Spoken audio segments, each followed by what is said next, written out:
Next up from our YA fiction cohort, we have Alieen Johnson. Come on up, Alieen.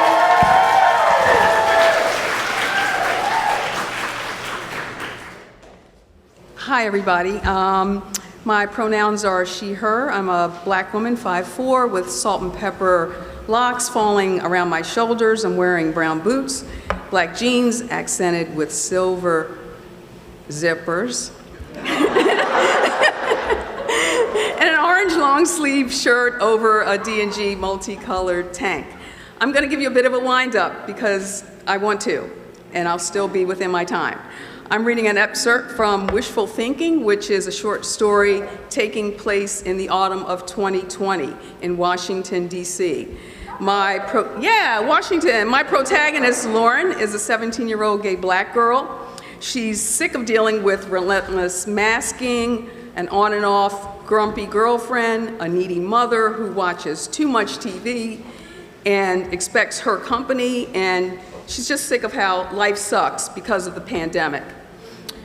But on this day, Lauren has been deliciously distracted by recalling a random encounter with a cute girl, obviously also queer, one who wore a mask that read "feminist as fuck" and a t-shirt bearing the slogan "I plank like RBG," which teased a dragon tattoo along her left neckline. That evening, in her room, Lauren cupped her fingers under the covers, recalled Plank t-shirt strutting toward 14th Street in her Olivia Benson way. Through the open curtains, she could tell sunset had begun. She turned face down to the pillow, wanting to muffle what would come. She was golden. Her brother was in the basement lifting, and her dad was asleep. The sounds from the TV show her mother watched downstairs skimmed the edge of her hearing, dull and indecipherable. Focus, she told herself, as she slid her hands underneath and slowed her breathing, inhaling and relaxing, the prelude to tensing and shudder when her eyes flashed open. Was it weird to think Plank T was a younger version of that hot TV detective Olivia Benson? Mom's TV was rubbing off. Oh, stop it and focus. She fixated on the texture of the sheets and began to slowly move, drawing her hand into a fist, and to remembering her ass, clenching and holding, remembering her eyes. She kept bearing down and unfolding and remembering her words. Why don't you come to the march? Why don't you come? Why don't you come? Until a muffled hum and release. In the stillness after, Lauren wondered. She wondered about Plank t-shirt's lips hidden by "feminist as fuck." Were they tender or hungry?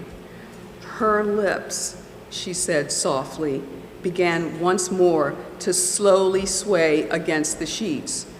Lauren held an image in her mind, wondering what would that kiss be like.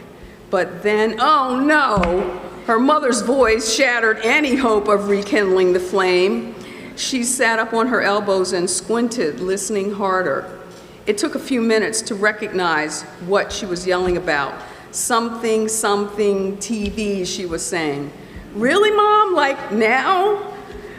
She swung her legs over the bed, yanked on her jeans, and leaned over her dresser to blow out the Lizzo candle. Her mom was at the bottom of the steps yelling up. Lauren zipped her jeans and went to the door of her room, unlocked it, opened it a crack. Her mom was telling her to come downstairs. Don't you want to join me? I'm getting ready to watch Killing Eve. Lauren went over to her mirror and checked her hair and clothing, smoothed the muss, slid into her Nikes. She looked at herself, smiled with satisfaction, and quickly dashed into the bathroom and washed her hands. She put an edible in her pocket, whispered to herself as she descended the stairs. Oh well, Sandra Oh in intense badass mode is fucking hot.